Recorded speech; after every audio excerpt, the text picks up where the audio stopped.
estás leyendo, César? Hola René, pues estoy leyendo las notas de zoología que tomó Alfredo Dugés en su estancia en México. Me parece muy interesante, uno de los grandes naturalistas francés, pero que habitó en México y que tomó un montón de notas zoológicas, fue como uno de los principales naturalistas que ha trabajado aquí y el Así es. padre de la herpetología aquí en México. Entonces estaba simplemente releyendo un poco parte de su obra.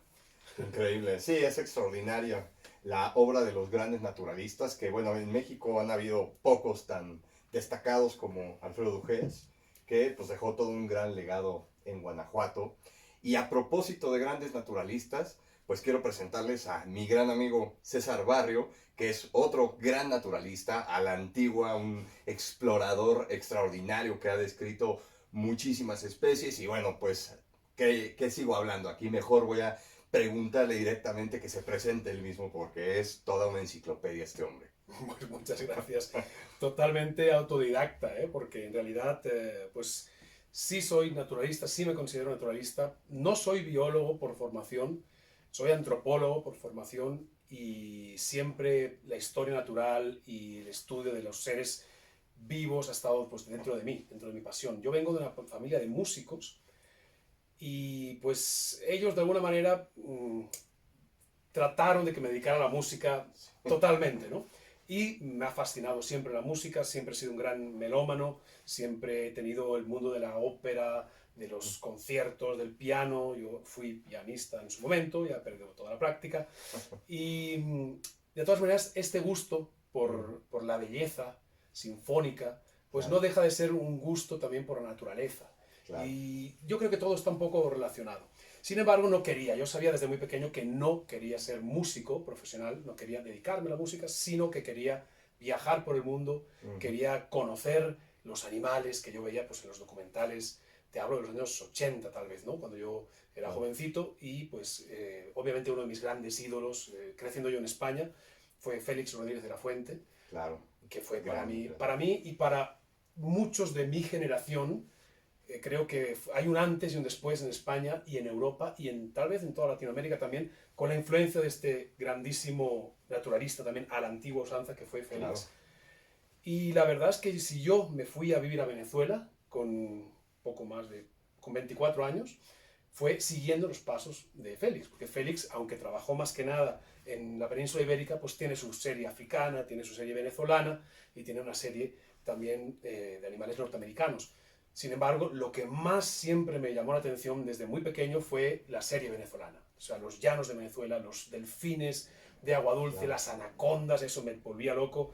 Y la exploración de los tepuyes, de estas famosas montañas en forma tabular, en forma de mesa, de cima Sí, plana sí. que existe en el sur de Venezuela, en todo el sur de Venezuela, parte de Guyana, parte de Brasil, pero básicamente en el sur de Venezuela. El mundo perdido que El le dicen, famoso ¿no? mundo perdido. Entonces, con esas perspectivas, yo en 1995 me muevo a Venezuela Ujú. siendo un pipiolo, siendo un chavalín, o sea, que en realidad pues no sabía nada. Había estado recopilando mucha información sobre anfibios de Venezuela, pero todo en base a literatura. Nunca tuve ninguna experiencia previa hasta que llegué allá y claro, con toda esa teoría, lo que necesitaba era práctica. Entonces Claro. empecé a viajar por toda Venezuela, por bosques nubosos, por bosques siempre húmedos, por llanos, por desiertos, hasta que encontré, bueno, y gracias a eso encontré y conocí muchísimos grandes naturalistas también, venezolanos, muy amigos míos. Te hablo de Roger Manrique, de Denis Torres, de Andrés Orellana, lepidopterólogos algunos, otros trabajando con el oso de anteojos, Franklin Rojas Suárez, toda la gente de la Salle. Sí, sí. Bueno, o sea, hubo una playa de naturalistas a la que de alguna manera me incorporé y no sin problemas, pero eso no viene al caso. Pero bueno, lo importante es que estando allá pude conocer a la persona que más influyó en mi nueva etapa como explorador, como expedicionario en Ujú. Venezuela. Y precisamente trabajando en estas zonas, en estos tepuyes perdidos, en estas montañas que son tan difícilmente accesibles, que fue Charles Bruer Carías, que él, solo mirarle, te das cuenta de que es aún un gran expedicionario victoriano, con su mostacho, así todo. Es una gozada escucharlo hablar, porque todas las anécdotas, toda la experiencia del mundo. Él fue el primero que exploró los tepuyes con helicóptero, usó helicóptero en los años 60, finales de los 60, que los dejaban en diferentes topes de tepuy. Y en esa época pues no había una metodología, era como que llegaban allá, colectaban todo, botánicos, anecdóticamente se colectaban ranitas, lagartijas y todo eso pues se guardaba en frascos. Entonces yo llego a conocer a Charles en Caracas, esto fue el año 95 mismo, el mismo año, le presento el trabajo que había hecho yo sobre anfibios de Venezuela, sin ver uno solo en libertad, era todo teórico, todo sobre literatura, y él se quedó extasiado y dijo, wow, yo necesito este tipo de trabajo en mis expediciones, te necesito a ti. Y de alguna manera, no es que me contratara, simplemente me invitó. Dice, tú vas a venir conmigo a la próxima expedición en ese caso a un río Erevato que estaba pues, al sur del estado de Bolívar, un sitio muy poco explorado. Yo soy antropólogo, entonces también tengo mi lado en que me interesa mucho todo lo que es la cultura indígena, las culturas indígenas. Entonces, llegar al río Erevato, al medio de la cultura yecuana, que es una de las etnias más interesantes que existen en la Amazonía y en la Orinoquía, pues para mí era algo fascinante poder llegar y con Charles Brewer, que era pues para mí mi gran ídolo.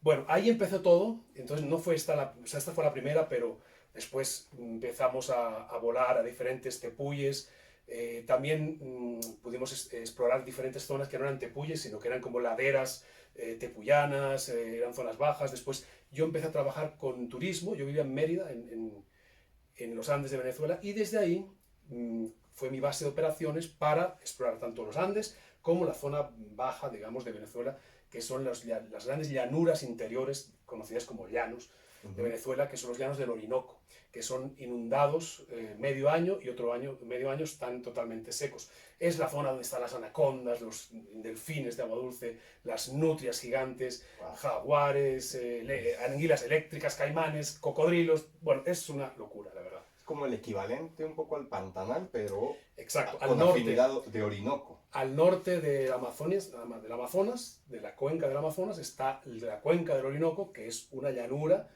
una sabana, digamos, inundable, y al sur está el Pantanal, que de hecho tienen básicamente la misma fauna, con algunas especialidades de cada lugar, ¿no? Y ahí tuviste también mucha experiencia trabajando con comunidades, ¿no? Con comunidades indígenas sí. con las que viviste prácticamente. Sí, todo el año 98, pues también parte que estuve haciendo mi tesis doctoral, que no terminé, y parte porque me contrataron para realizar un trabajo sobre el uso de las etnias indígenas sobre las tortugas de agua dulce que estaban en peligro de extinción, especialmente la tortuga raupo, Podocnidis expansa. Pues eso hizo que todo ese año 98 me la pasara yo en el Amazonas de Venezuela, que no, en realidad el Amazonas de Venezuela es parte de la Orinoquía.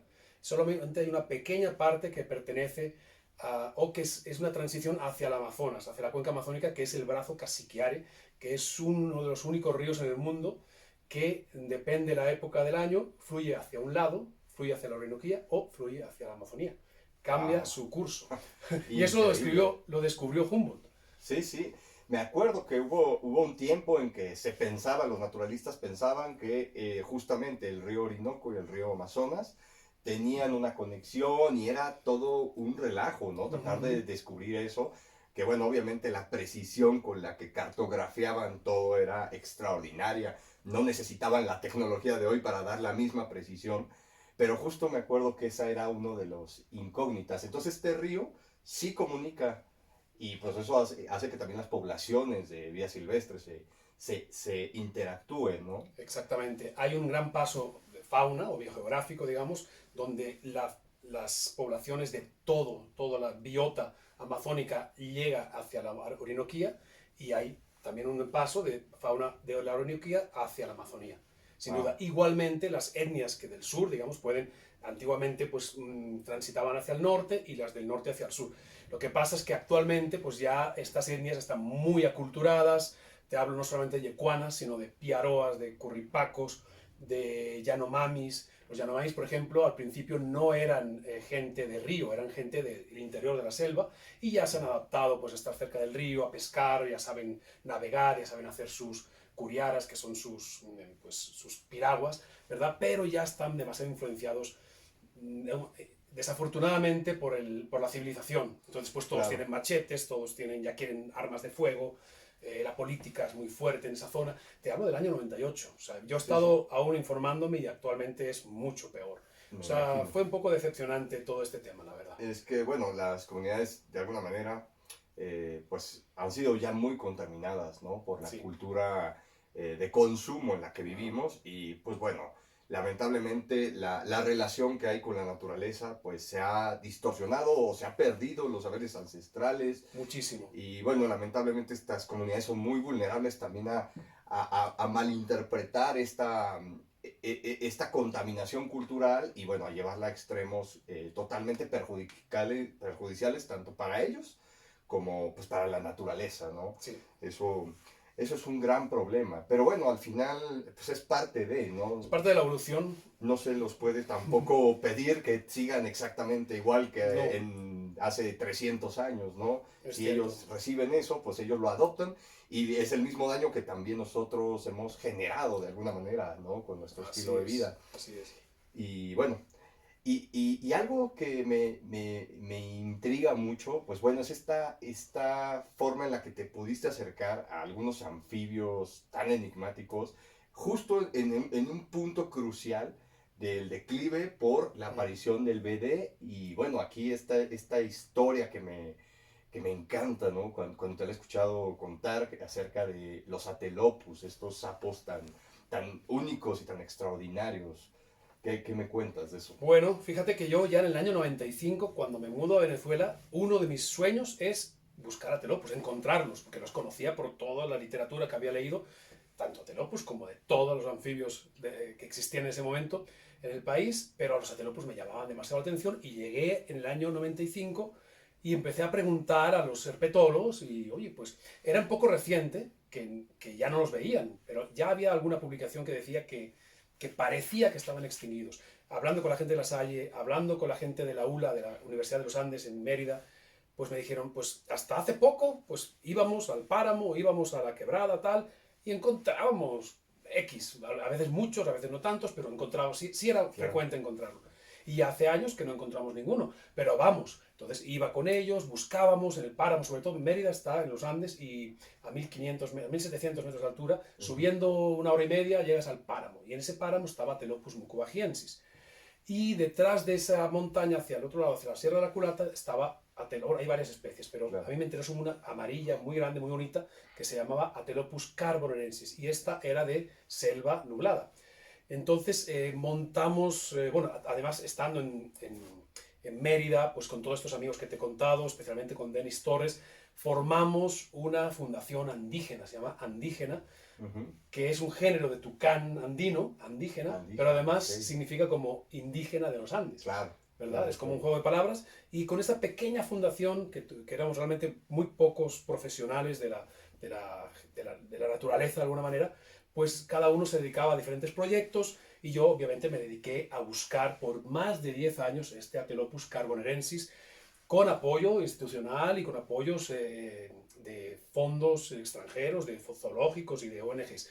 Nunca encontramos ninguno, pero gracias a ellos se generó un póster muy bonito que pintó Roger Manrique y que lo distribuimos por muchos lugares.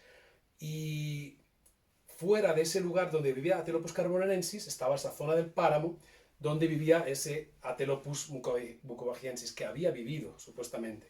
Y yo le regalé un de esos pósters a un amigo mío que tiene un restaurante allá y a los días me llama y me dice, oye, aquí tengo un niño que ha venido con un sapito igual al del póster.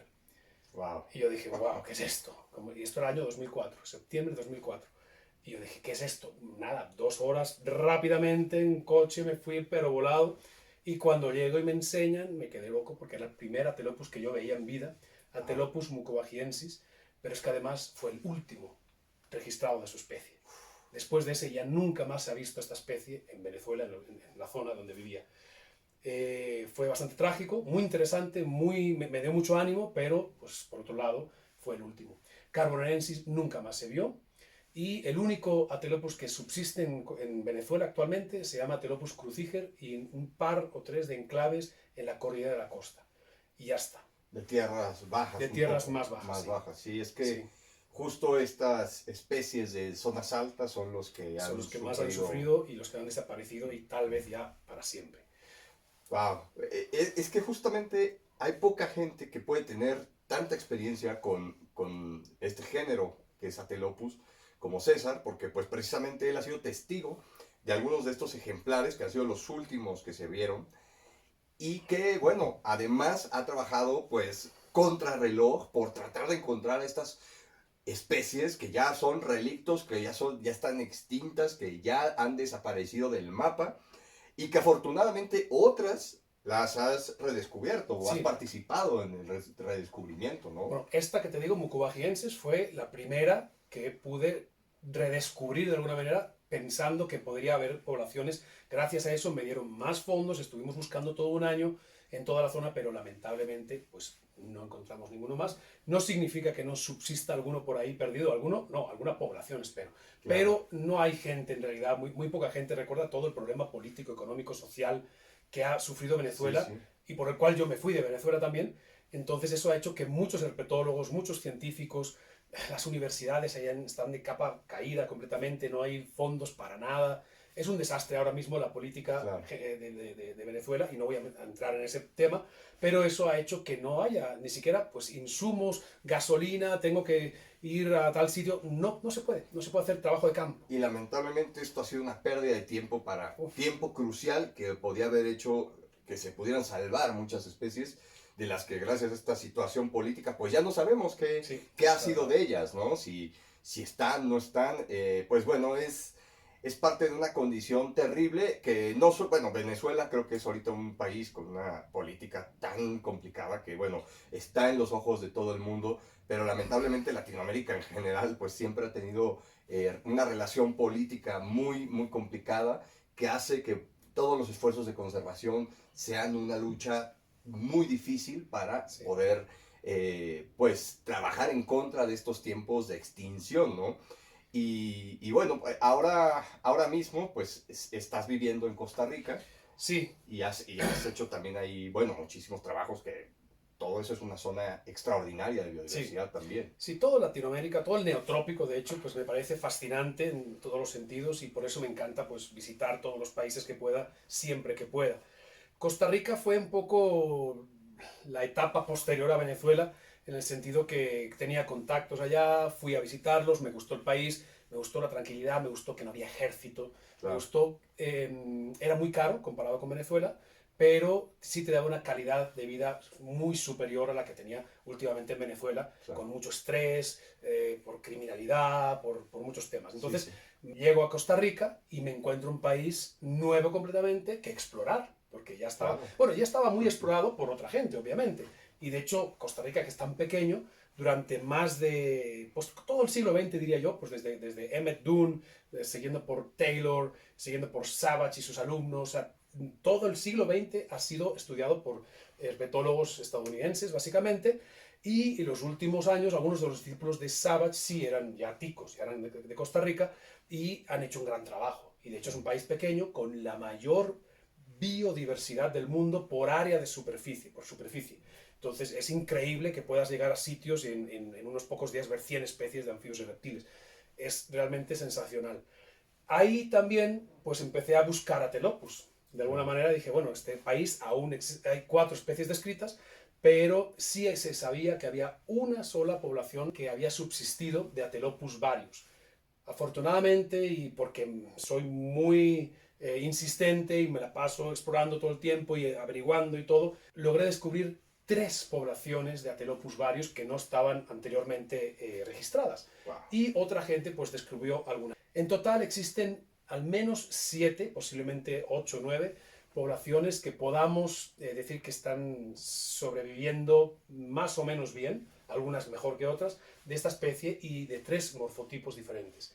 Pero ni Atelopus chiriquiensis, ni Atelopus senex, ni Atelopus chirripoensis, Las otras 3 especies no se tiene noticia desde los años 80 y 90.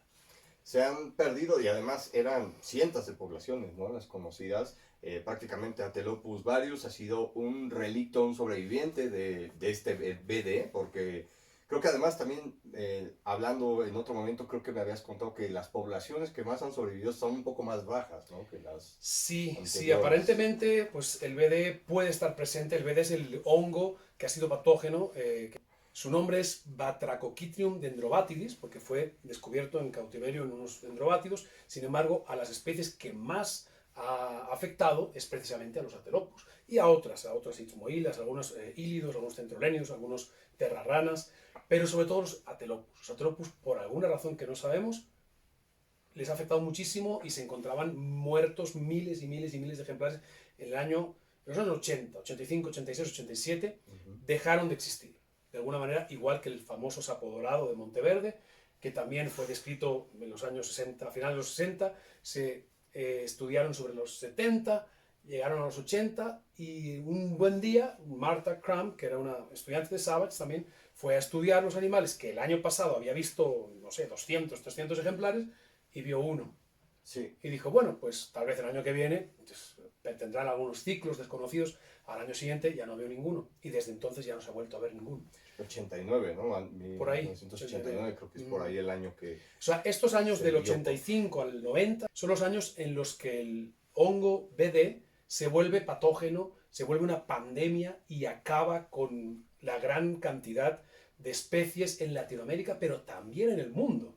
De hecho, Sí, incluso anteriormente en Australia ya había habido hecatombes por el BD, con géneros como Rheopatrachus que se habían extinguido Claro. completamente, etc. Y además estas ranas tan extraordinarias, evolutivamente únicas como la rana gástrica y todo, que desaparecieron apenas se encontraron, ¿no? Eso ha sido una verdadera tragedia. Tragedia, sí, sí. Y bueno, pues esta situación tan crítica con el BD ha hecho que haya un esfuerzo por hacer estas expediciones a tratar de rescatar anfibios. Hay proyectos enormes, extraordinarios de rescate de anfibios como los que hay en Panamá, en el Smithsonian, y hay otro, ¿no? El del Valle de Antón, me parece, ¿no? Sí, bueno, y en Ecuador también, y en Yambatu, Honduras ¿no? también. Hay muchos países que están muy interesados en poder rescatar las especies que estaban desapareciendo y que las han podido rescatar de alguna manera. Y en ese proceso, yo quiero destacar que César, pues, ha sido uno de los expedicionarios que ha encontrado una cantidad extraordinaria de nuevas especies, buscando algunas otras especies. Obviamente uno nunca sabe que va a encontrar algo nuevo, Sí. ¿no? Simplemente vas y aparece. Y César, pues bueno, tiene un récord increíble en la cantidad de descripciones en las cuales él ha participado o ha hecho de nuevas especies. ¿Cuántas especies has descrito? Bueno, pues fíjate que es gracioso porque mi sueño cuando era chiquitín, pues era descubrir una nueva especie de lo que fuera y poderle dar el nombre que yo quisiera, ¿no? O sea, poderla Sí. describir y nominar. Era un sueño desde niño. Y pues bueno, ya ahora, después de tantos años y sobre todo mi etapa venezolana, en la cual pues llegué a un país que estaba casi virgen. Habían apenas 2 o 3 herpetólogos que publicaran regularmente en un país de 1 millón de kilómetros cuadrados, totalmente inexplorado. Entonces, a cualquier lugar donde yo fuera, encontraba especies nuevas. Pero claro, para encontrar y saber que una especie es nueva, pues primero tienes que saber o conocer todas las demás. Y Claro. eso no es fácil. Por Sí. eso no es aquello de llegar, ver y vencer, no. O sea, tienes que llegar, comprender, conocer muy bien todo y visitar muchos lugares y ver variación y ver museos. Y trabajé mucho tiempo en muchos museos, pues viendo los animales preservados. Y por eso los museos son muy importantes también en este sentido.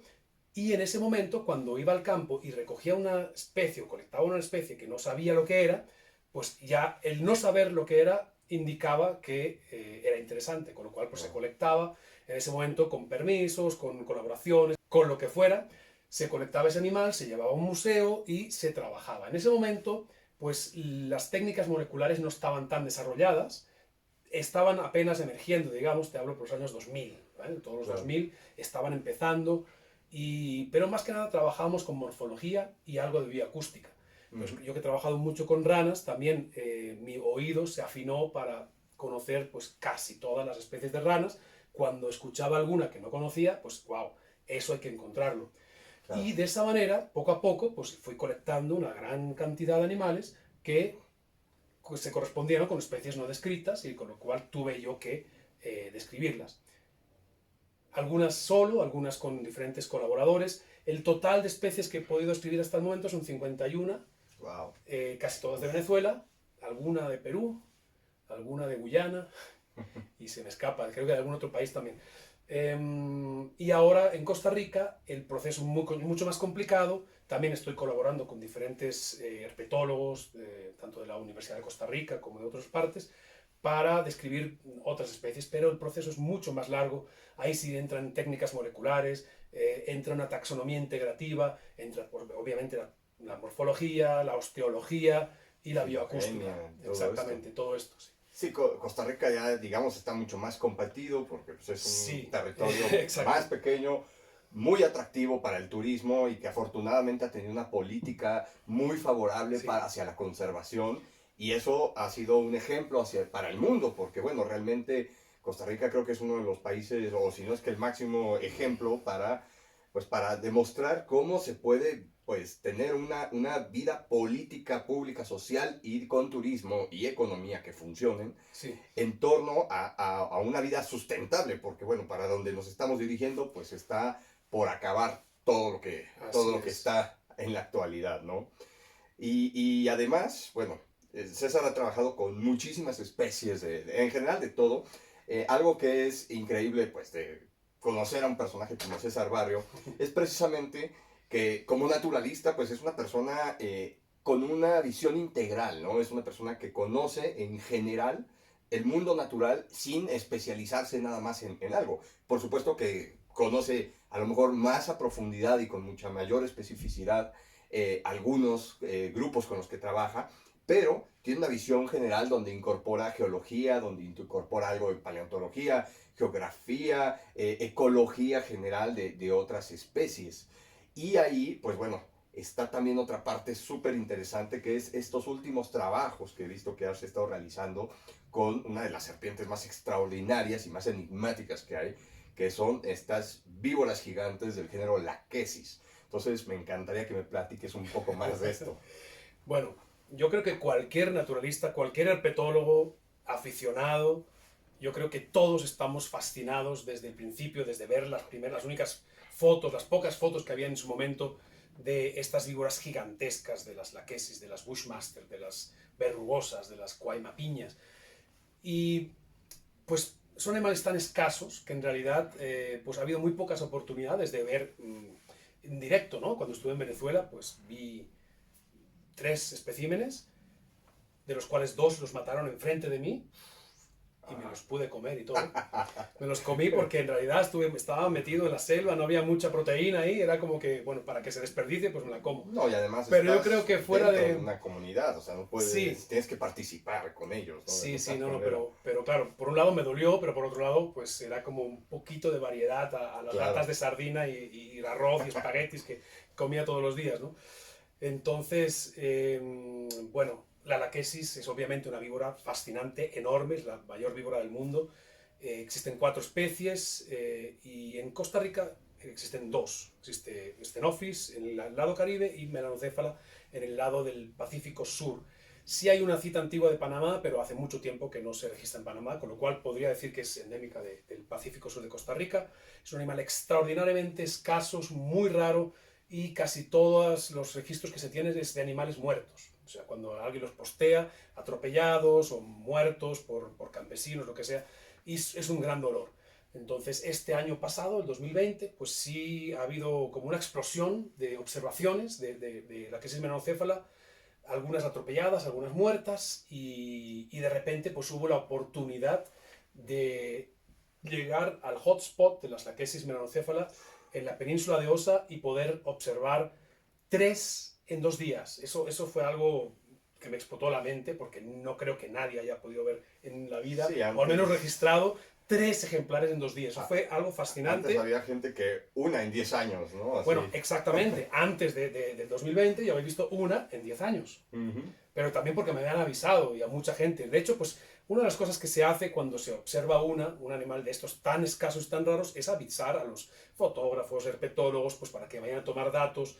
Se inició un proyecto, ahora se va a iniciar otro proyecto, espero que sea mucho más comprensivo el que se inicia ahora en este año 2021, con esta especie especialmente, y ojalá que podamos recoger muchos datos y generar mucha información que hace falta para la preservación. Lo más importante, así resumiendo, también existe un vídeo en YouTube que explica un poco lo que estamos haciendo, es convencer a la gente que vive en la zona y que tiene fincas donde aparecen estos animales de no matarlos y de que ese animal le va a reportar beneficios si está vivo, no si está muerto. Si lo mata, Claro. desaparece y no tiene ningún servicio ni económico, ni biológico ni para el ecosistema, ni herpetológico para generar información para nosotros. O sea, se pierde simplemente. En cambio, han visto cómo se ha formado un interés por mucha gente de ir a fotografiarla sin molestarla, siguiendo unos protocolos de observación y dejándole pues, un beneficio económico no solamente al finquero, sino un poco a toda la comunidad. Porque Claro. la gente va, se queda en hoteles, come allá, compra cosas, paga una donación, digamos, a los guardianes o a los guías, también a los finqueros. Entonces la gente está viendo que, wow, este animal que antes yo lo veía y lo mataba, pues si no lo mato y aviso a esta persona que me va a traer a otras personas a fotografiarlo, pues me va a reportar un beneficio. Con lo cual, pues es un poco integrar este modelo de turismo sostenible, de bioturismo sostenible, a la conservación de una especie tan rara. Claro, de hecho, bueno, aquí también quiero destacar que César es pionero también en realizar pues esta nueva actividad que es el herpetoturismo, que bueno, es algo que está emergiendo cada vez con más fuerza, pero que hasta hace tiempo pues realmente para las comunidades, siempre había sido un conflicto la relación, el choque cultural entre estos animales peligrosos, bueno, peligrosos para ellos, ¿no? De acuerdo a su percepción, y no había manera de mostrar cómo de manera práctica se pudiera conservar y que esto les generara un beneficio económico. Y aquí, bueno, César tiene pues un proyecto que es CR Wild, que es extraordinario porque precisamente es la manera de generar pues esta relación económica también con la observación de reptiles. Entonces, bueno, ahí también hay mucho que me puedes contar sobre esto. Sí, sí, la verdad es que, bueno, ya en Venezuela, en los años 2007 por ahí, se inició un poco, yo trabajaba como guía naturalista normal, pero claro, yo siempre estaba enfocado en los reptiles y anfibios, cuando los demás estaban enfocados en las aves, yo siempre quería que mis turistas vieran pues la ranita tal, la serpiente tal, y la gente quedaba fascinada. Entonces ahí pues empezó la idea de generar tours solamente para ver reptiles y anfibios en Venezuela, se dieron algunos. Después ya, moviéndome a Costa Rica, vi que Costa Rica vive del turismo, con lo cual es mucho más fácil generar interés para hacer tours especialistas. Y hay mucho interés tanto en birdwatching, o sea, en observación de aves, pero también de reptiles y anfibios. Con lo cual, pues yo siempre había hecho tours freelance, de alguna manera, expediciones, invitando a mucha gente de muchos lugares, como Dog Frog Claro. Expeditions, y pues recientemente, pues junto a Cristian Porras, pues hemos creado CR Wild. CR Wild no es solamente una empresa, digamos, con la que se genera beneficio económico. No, CR Wild es una organización con la cual mucho del beneficio económico que recibimos por las expediciones, por los tours, van destinados a los proyectos de Atelopus varius por un lado y ahora de la Quesis menocéfala por otro, ¿no?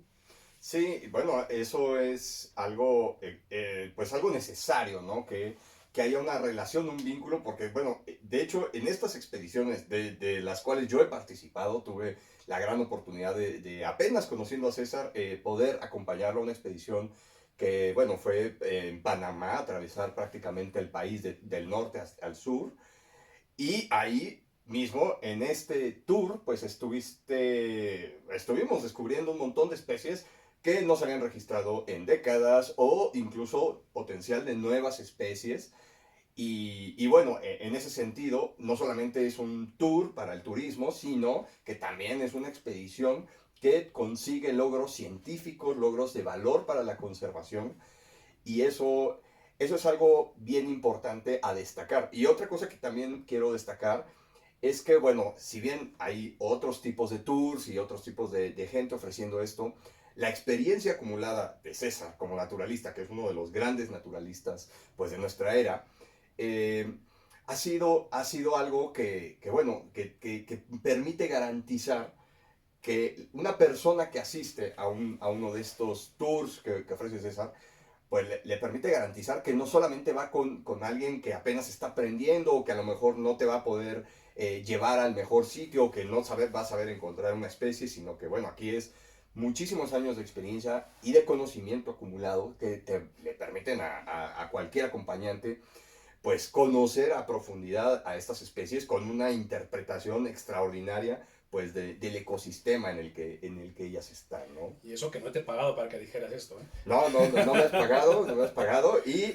ahora además la cosa se regresa porque ahora yo invité a César a otra expedición y pudimos hacer una expedición extraordinaria por Baja California, Baja California Sur, recorrimos la península de Baja California Sur y bueno, ¿qué no vimos en esto? No fueron reptiles principalmente, sino que en esta ocasión fuimos a ver tiburones blancos, fuimos a ver ballenas azules, fuimos a ver ballenas grises, berrendos peninsulares y obviamente algunos crótalos insulares y bueno, ha sido... Y águilas calvas. Águilas calvas de las 20 que quedan en México. Bueno, ha sido una experiencia extraordinaria y bueno, esto nos ha traído aquí a querer precisamente compartir un poco pues, de todo esto, que bueno, César no es alguien que uno no puede ubicar. Tú pones en Google o en YouTube César Barrio Amorós y salen vínculos por todos lados, salen videos por todos lados, salen artículos científicos por todos lados. Es una persona, e incluso en los libros que yo tengo, que luego estoy leyendo, ahí a cada rato me encuentro, ¿no? Su nombre. Entonces, bueno, pues César, pues ha sido un verdadero gusto tenerte por acá en México. Como siempre, ya sabes que aquí es tu casa, siempre estás bienvenido con los brazos abiertos.